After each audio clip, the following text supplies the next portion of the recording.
శ్రీ గురుభ్యో నమః. నేను మీ ప్రసాద్. మీరు చూస్తున్నారు ప్రసాద్ ఆస్ట్రాలజీ యూట్యూబ్ ఛానల్. ఇక ఈ వీడియోలో శ్రీ పరాభవనామ సంవత్సరంలో ఏమైనా గ్రహణాలు ఉన్నాయా అనేది చూద్దాం. చెప్పాలంటే ఈ పరాభవనామ సంవత్సరంలో ముఖ్యంగా మన భారతదేశంలో ఏ గ్రహణాలు లేవు. అయితే ప్రపంచవ్యాప్తంగా కొన్ని దేశాలలో ఈ గ్రహణం ఉందన్నమాట.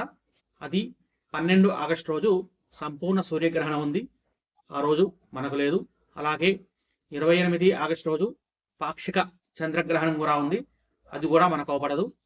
అలాగే 6 ఫిబ్రవరి 2027 రోజున కంకణాకార సూర్యగ్రహణం ఉంది. అది కూడా మనకు అవపడదు. అలాగే 20 ఫిబ్రవరి 2027 ఆ రోజు పరిశ్చాయ చంద్రగ్రహణం ఉందన్నమాట.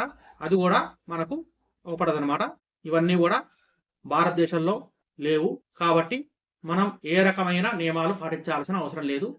ఎక్కడైతే ఈ గ్రహణం ఉందో అక్కడ మన భారతీయులు ఎవరైనా ఉంటే వాళ్ళు అక్కడ ఆ సమయాన్ని బట్టి వాళ్ళు ఆ నియమాన్ని పాటిస్తే సరిపోతుంది. ఈ వీడియో కనుక మీకు నచ్చితే లైక్ చేయండి, షేర్ చేయండి.